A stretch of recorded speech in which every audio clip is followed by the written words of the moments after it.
जय हिंद, वंदे मातरम। फ्रेंड्स, आज की इस वीडियो में हम बात करेंगे एमएससी सेमेस्टर सेकेंड।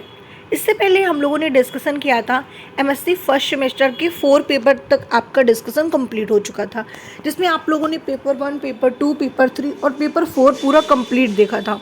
अब हम लोग बात करेंगे सेमेस्टर 2 जूलॉजिस्ट आपका सब्जेक्ट है, और इसमें हम लोग बात करने वाले हैं पेपर 1, पेपर 2, पेपर 3 और पेपर 4। क्या क्या सिलेबस है आपका और कैसे आपको तैयारी करनी है अपनी, चलिए आइए इस वीडियो के माध्यम से जानते हैं। अभी हम लोगों के चैनल पर यानी कि त्रिशांत एजीपी पर सारे सिलेबस अपलोड हो रहे हैं। आपको क्लासेस अगर करना है तो त्रिशांत एकेडमी बायोलॉजी सर्च करिए यूट्यूब पर, उस पर आपको मिलेगी, जिसमें बीएससी की क्लासेस चलती है। एमएससी की क्लासेस भी हम लोग जल्द ही चलाएंगे। अभी जूलॉजी की क्लासेस बीएससी की चल रही है और एमएससी की बहुत ही जल्दी स्टार्ट करेंगे।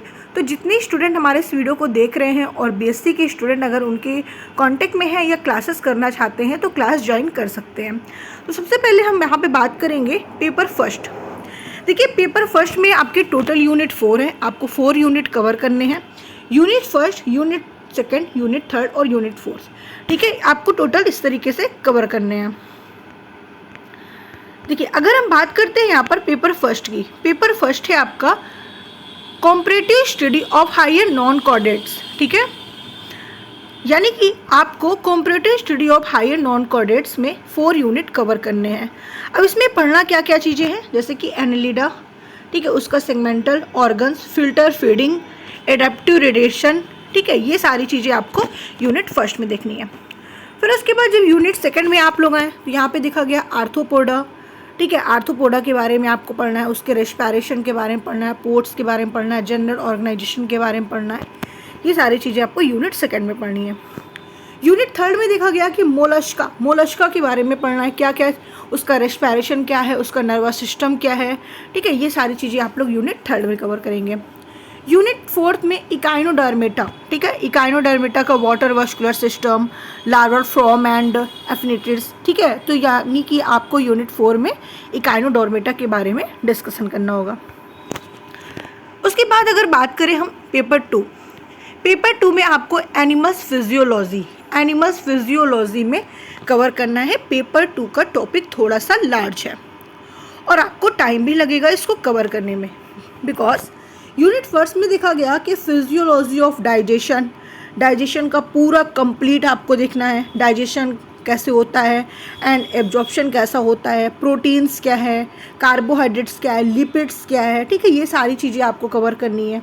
उसके बाद रेस्पिरेशन भी, ठीक है, गैसेस एक्सचेंज, ये सारी चीज़ें भी कौन कौन से होते हैं, है ना, रेस्पिरेशन किस टाइप से करते हैं, एक्वेटिक एनिमल्स के बारे में और रेस्पिरेटरी पिगमेंट्स के बारे में आपको यूनिट फर्स्ट में कवर करना होगा। यूनिट सेकंड में देखा गया, यूनिट सेकंड में आप क्या करोगे, सर्कुलेशन पैटर्न को कवर करोगे, ठीक है, डिफरेंट एनिमल्स कौन कौन से सर्कुलेशन में डिफरेंट होते हैं एनिमल्स में, उसके फिजियोलॉजिकल्स को, ठीक है, हार्ट के बारे में आप डिटेल्स पढ़ोगे, ठीक है, उसके साथ साथ आप लोगों को और भी चीज़ें देखनी है, ठीक है। उसके बाद हमने देखा यहाँ पे एक्सक्रेशन, ठीक है, एक्सक्रेशन करोगे यानी कि पूरा एक्सक्रेटरी सिस्टम आपको कंप्लीट करना है। Biosynthesis, urea, structure of fundamental mechanism of nephrons, ठीक है, ये सारी चीज़ें, यानी कि आपकी जो किडनी होती है उसमें नेफ्रॉन सेल्स होता है, पूरा नेफ्रॉन का डिटेल्स आप पढ़ोगे। मतलब आपको बहुत ही ज़्यादा डीप में जाकर पढ़ना है, एक एक चीज़ें, जितने भी टॉपिक्स दिए पूरे टॉपिक्स को आप बहुत ही अच्छे से कवर करोगे। यूनिट थर्ड में देखा गया नर्व कंडक्शन, ठीक है, यानी कि आपको यहाँ पे आपको नर्वस सिस्टम के बारे में पूरा डिटेल्स कवर करनी है, ठीक है। उसके अलावा यूनिट थर्ड में और भी चीज़ें हैं, जैसे कि मसल्स कॉन्ट्रैक्शन क्या होता है, स्ट्रक्चर मैकेनिज्म क्या होता है, स्केलेटल मसल्स क्या होते हैं, इन सब के बारे में आप पढ़ोगे, ठीक है, सिनेप्टिक ट्रांसमिशन के बारे में कवर करोगे। तो इस तरीके से एनिमल्स फिजियोलॉजी में आपको कौन कौन से सिस्टम को डिटेल्स में कवर करना है, मैं अगर अपनी भाषा में बताऊं आपको, डाइजेस्टिव सिस्टम आपको कवर करना है, रेस्पिरेटरी सिस्टम, सर्कुलेशन सिस्टम यानी कि circulatory system, excretory system, nervous system, ठीक है, उसके अलावा स्केलेटल मसल्स, ठीक है, यानी कि स्केलेटल सिस्टम के बारे में भी आपको पूरा कवर करना है पेपर 2 में, एनिमल फिजियोलॉजी। ठीक है, देन पेपर 3 में जब आए तो पेपर 3 में हम लोगों ने देखा साइटोलॉजी एंड जेनेटिक्स। बहुत ही अच्छा टॉपिक है और बहुत ही इजी टॉपिक है आपका, समझ लीजिए। ये जो आपका यूनिट 3 का है साइटोलॉजी जेनेटिक्स, आप इंटर में अगर आपके इंटर में मजबूती बनी हुई है पेपर 3 को लेकर, यानी कि साइटोलॉजी जेनेटिक्स को लेकर, तो समझ लीजिए एमएससी का साइटोलॉजी जेनेटिक्स आपके लिए बहुत ही आसान है। क्या क्या चीज़ें कवर करोगे, देखो आपको इंट्रोडक्शन बैक्टीरियोफेज के बारे में कवर करना है, एनिमल्स, वायरस, कौन से वायरस, रेट्रोवायरस, उसके स्ट्रक्चर के बारे में, प्लाज्मिड के बारे में कवर करना है। ठीक है, वायरस के बारे में पूरा डिटेल्स जानना है, डिस्कवर किसने किया था, वायरस किससे मिलकर बना हुआ है, कैसे मिलकर बना हुआ है, किस किस टाइप के वायरस होते हैं, कैसे डिजीज़ देते हैं, कौन कौन से इससे आपका प्रॉफिट होता है, कौन से इससे लॉस होता है, हमारे लिए क्या बेनिफिट है, क्या नहीं है, लिविंग्स है, नॉन लिविंग्स है, नॉन लिविंग्स लिविंग्स दोनों अगर हैं तो क्यों है, और कैसे हमारे बॉडी में इंटर करके इन्फेक्शंस देते हैं। बहुत सारे क्वेश्चंस इसमें बनेंगे और बहुत डिटेल्स में पढ़ने हैं। ठीक है, तो बैक्टीरियोफेज वायरस के बारे में पूरा पढ़ना है, रेट्रो वायरस के बारे में भी पढ़ना है।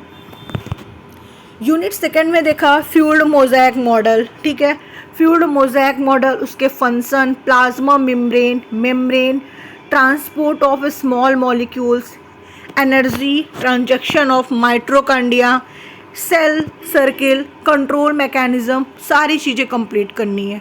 ठीक है, माइटोकॉन्ड्रिया क्या है, कहाँ कहाँ माइटोकॉन्ड्रिया पाया जाता है, कौन से ऑर्गन्स में नहीं पाया जाता है, माइटोकॉन्ड्रिया का क्या फंक्शन होता है, हमारे लिए माइटोकॉन्ड्रिया क्यों ज़रूरी होता है, माइटोकॉन्ड्रिया सेल्स में क्यों होता है, माइटोकॉन्ड्रिया ना हो तो क्या होगा। बहुत सारी चीज़ें आपके माइंड में सवाल आएंगे, क्योंकि आप मास्टर डिग्री लेने जा रहे हो और आपको ये सारी चीज़ें याद होनी चाहिए, पता होनी चाहिए। क्योंकि आप जब एमएससी के स्टूडेंट हो, तो जब आप किसी इंटर लेवल के स्टूडेंट को पढ़ाओगे ना, तो ऐसे क्वेश्चंस आपसे बहुत पूछे जाएंगे, इसलिए आपको पूरी डिटेल्स जाननी है।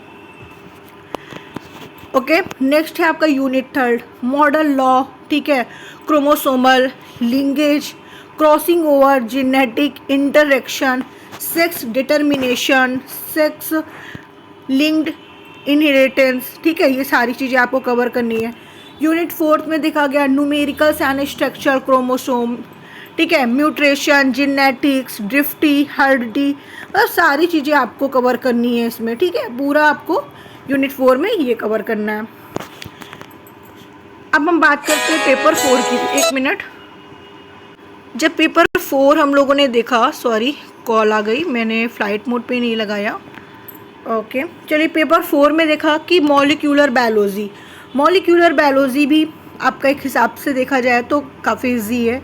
ठीक है, यहाँ पे gene action, chromosomal organisation of gene के बारे में, डीएनए रिप्लिकेशन के बारे में, ट्रांसक्रिप्शन के बारे में, जेनेटिक कोड्स के बारे में पढ़ोगे। यूनिट 2 में इंटरसेलुलर प्रोटीन, ट्रैफिकिंग प्रोटीन्स। ठीक है, synthesis on free bound polysome, uptake into ER बोले तो endoplasmic reticulum, trafficking mechanism of protein. ठीक है, ये कवर करना है। यूनिट 3 में regulation of gene action in prokaryotes and eukaryotes. ठीक है, model lac, operon and trp ओप्रॉन।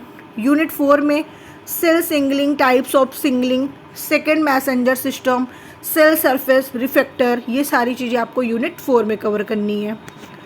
तो इस तरीके से आप लोगों ने देखा कि आपको यूनिट 1, 2, 3, 4 यानी कि पूरे पेपर पे यूनिट पेपर 1, 2, 3, 4 जितने भी पेपर थे आपके सेमेस्टर 2 में मैंने आपको एक वीडियो में बता दिया। अब आपको करना ये है कि क्या डाउट है, क्या आपकी क्वेरी है, कैसे आपके क्वेश्चंस हैं, वो आप हमें कमेंट के माध्यम से पूछ सकते हैं। और मैं आपसे एक रिक्वेस्ट भी करती हूँ कि मुझे कमेंट करके ज़रूर बताइएगा कि आपको वीडियो कैसी लगी, क्योंकि आप लोगों का ये कमेंट पढ़कर हम लोगों को एक मोटिवेट हम लोग होते हैं। ठीक है, हम लोगों के अंदर एक एनर्जेटिक आती है कि भाई नहीं, अभी हम लोगों को और आगे कुछ करना है आप लोगों के लिए। ठीक है, तो आप लोग मुझे कमेंट करके ज़रूर बताइएगा। फिर मिलते हैं हम लोग नेक्स्ट वीडियो में नेक्स्ट क्लास के साथ। तब तक के लिए टाटा बाय बाय।